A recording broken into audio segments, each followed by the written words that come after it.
आदरणीय ब्रह्मलीन 20वीं सदी के संत सदगुरु महर्षि में ही के चरणों में कोटि नमन।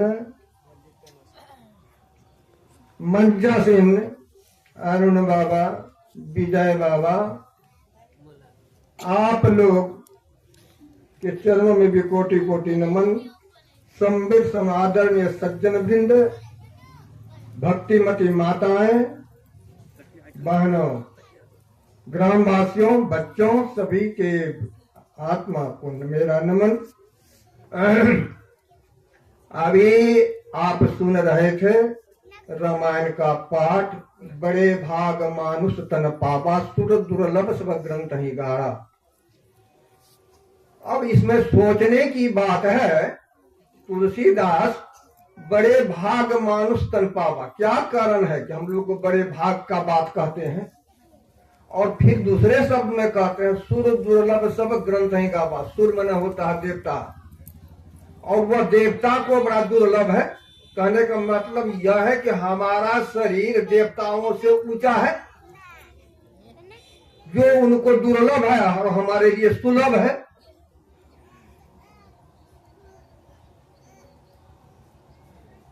क्या कारण है बड़ा भाग से जो मनुष्य शरीर मिला है? देवता को दुर्लभ कहते हैं और हमको वह सुलभ है। अब जब हमको सुलभ है, क्या कारण है? बड़भागी बनने का क्या कारण है? मान लीजिए कि बड़े भाग से जमीन 5 बीघा मिल गया और उसका सदुपयोग हम नहीं करें तो जमीन का दोष नहीं है। हम सदुपयोग उसका करेंगे तभी न बड़भागी बनेगा जमीन, तभी न बड़े भागी भाग से जमीन मिला तो हम फसल उपजा लिए। अगर जमीन मिल गया उसमें जोत आबाद करबे नहीं करेंगे, फसल होगा नहीं तो बड़भागी किस बात का? बड़े भाग से मकान बना लिए और उसमें हम रहबे नहीं करे, बाहर में सोते रहे तो उस मकान किस काम का? ठीक उसी प्रकार बड़े भाग मानुष तन पावा, सुर दुर्लभ सब ग्रंथ। बड़े भाग से यह मकान या शरीर में मिला है, यदि इसका सदुपयोग नहीं किया जाए, यह शरीर का कौन सदुपयोग हुआ? इसलिए इस शरीर का सदुपयोग क्या होना चाहिए?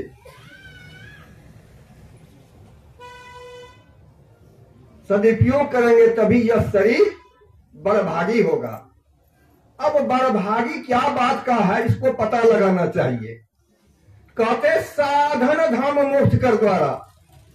इस शरीर में बड़ा भागी होने का कारण यह है कि इसमें साधन का धाम है, मोक्ष का धाम है, इसलिए यह बड़भागी है। जो देवताओं को दुर्लभ है, यह देवताओं को मोक्ष का नहीं है, मोक्ष का धाम उनके शरीर में नहीं है, इसीलिए उस कारण से भी हम बड़भागी हैं। और जब बड़भागी हुए तो हम लोग अब ये समझिए, जब हम देवताओं से बड़भागी हैं, हर और हम सभी मिल करके देवताओं के पीछे दौड़ रहे हैं, तो कहां तक उचित है?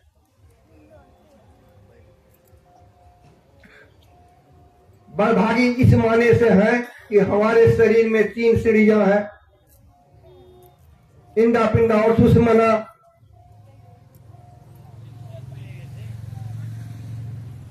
यही 3 सीढ़ियां जो है, यह है मनुष्य का बड़भागी होने का कारण, जो देवताओं में नहीं है। सुर दुर्लभ सब ग्रंथ ही गावा, इसलिए उसको देवताओं को दुर्लभ है। इसलिए हमारे गुरु महाराज कहते थे, क्षण क्षण पल पल समय सिरावे, फिर नहीं दुर्लभ तन पावे। तो शरीर बीतता जा रहा है, समय कटता चला जा रहा है, फिर मनुष्य शरीर मिलेगा कि नहीं मिलेगा? इसलिए हम लोगों को क्या करना चाहिए? सत्संग, नित्य सत्संग करना चाहिए। सत्संग कीजिए,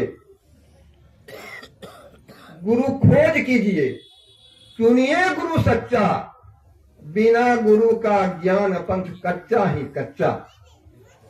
सत्संग में आते हैं तो चुनिए बात को और चुन करके गुरु का खोज कीजिए और गुरु खोज करके निहारिए बढ़िया से कि हमको करना क्या क्या चाहिए, उसको उस पर सोचिए कि कहते क्या है, उस पर मनन करना चाहिए। और मनन कर करके यदि आपको उस बात को अच्छा लगता है तो उसको आचरण में उतारने का कष्ट करना चाहिए। तब बड़भागी, तब इस शरीर का बड़ा भाग होगा कि जब हम सत्संग सुने और सत्संग के वाणी से हम लाभान्वित हुए और हम अपने आचरण को उधार करके हम मनुष्य के शरीर में तो जन्म ही लिए थे पर मनुष्यता प्राप्त कर लिए। पहले यह बात भी पता लगाना चाहिए कि हम लोग आए हैं कहां से। हम सभी आए हैं एक से। हम लोग सभी आए हैं एक से।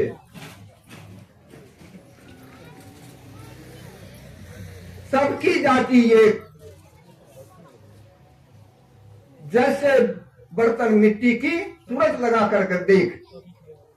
हम लोग कहां से आए हैं? आप ऐसे देखिए, कुम्हार चक्की चलाता है, मिट्टी लाता है, मिट्टी से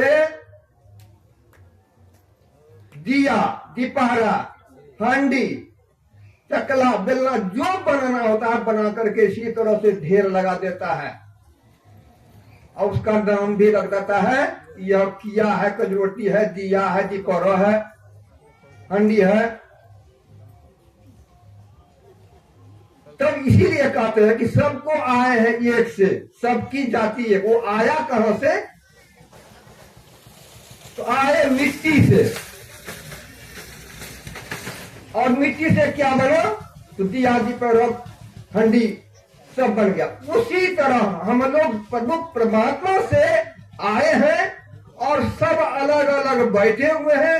किसी का नाम कुछ, किसी का नाम कुछ, किसी का नाम। उसमें उसने कुम्हार रूपी परमात्मा ने वो अपना अंश मिला करके सबको अलग अलग कर करके हम लोगों को आज सत्संग करवा रहे हैं। हम लोग परमात्मा से आए हैं। हम लोग की जाति एक है, वह परमात्मा है। लेकिन वहां से जो हम लोगों को बनाने वाले बनाए तो किसी का नाम टरिया, किसी का नाम दिया, किसी का नाम दीपारा। उसी तरह हम लोग को रख दिया, कोई छोटा, कोई बड़ा, कोई काला, कोई पका, कोई कच्चा।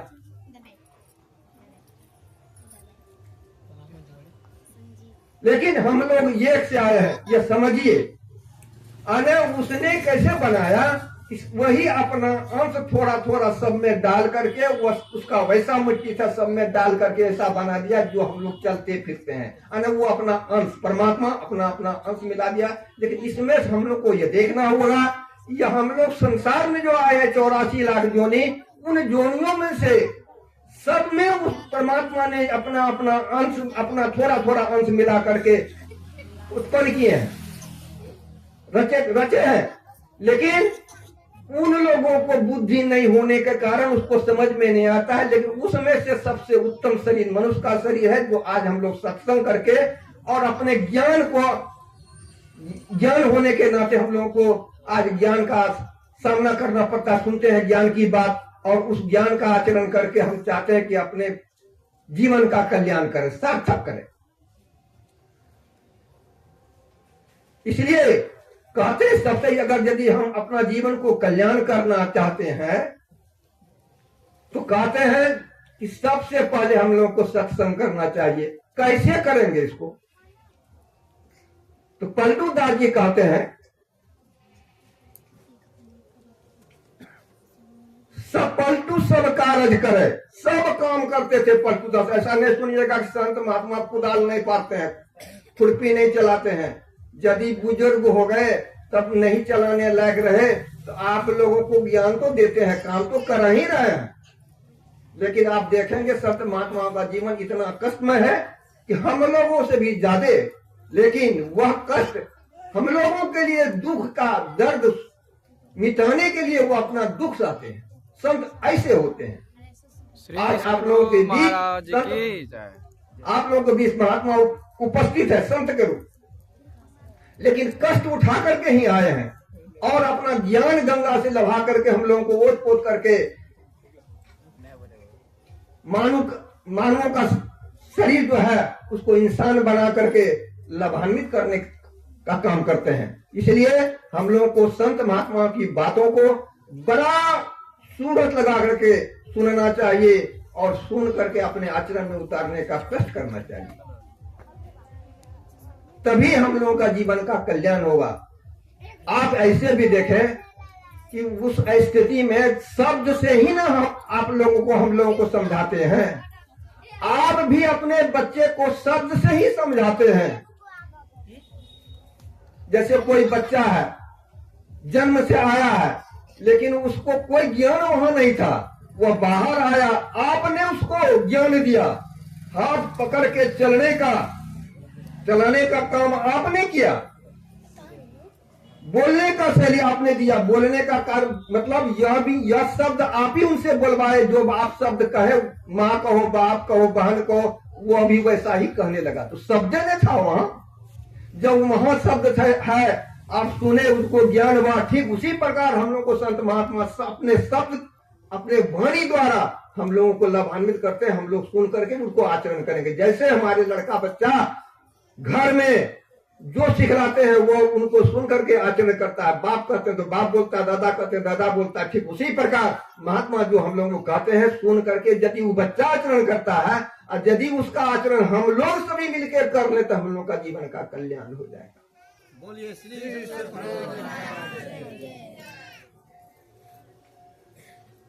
इसलिए जीवन के कल्याण के लिए हम लोग ज्ञानी जीवन है, ज्ञान का शरीर है। पहले मानव बने हैं, मनुष्य बने हैं। मनुष्य में अगर मनुष्यता नहीं आया तो ये देहिया कोई काम का नहीं। इसलिए बड़े भाग मानुष तन पावा।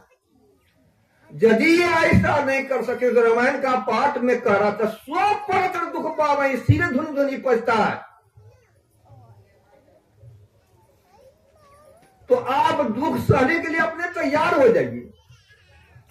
और यह मत सोचिए कि झूठा सूर्य भगवान को, काली माँ को, दुर्गा माँ को कहिएगा कि हमरा वही बिगाड़ी दिल के, हमरा बच्चा को वही बिगाड़।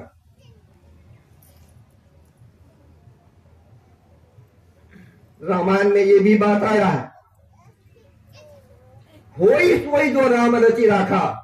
भगवान राम लिख देते हैं, तुलसीदास उसका रचयिता है, कहते हैं कोई वही सोई जो राम रचि राखा। उत्तर में कह देते हैं कर्म प्रधान विश्व करी राखा, जो जस कर है तस फल चाखा। उत्तर में ही है, अपने पास न्याय कुछ नहीं रखे हैं। आप ही के ऊपर में प्रश्न, आप ही के ऊपर में उत्तर। आप जैसा करते हैं वैसा भोगते हैं। कहीं इसका न्यायालय नहीं है, वह न्यायालय आपके साथ परमात्मा ने लगा दिया है। उसी का न्यायालय का फैसला है, जैसा कीजिएगा वैसा भोगिएगा।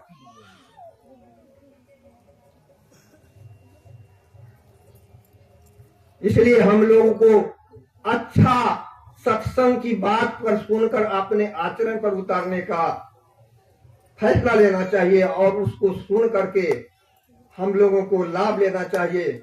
ज्यादा समय लेने के बाद विजय बाबा से भी आप लोगों का ऊपर ध्यान है, इसलिए विजय बाबा से ही सुनिए।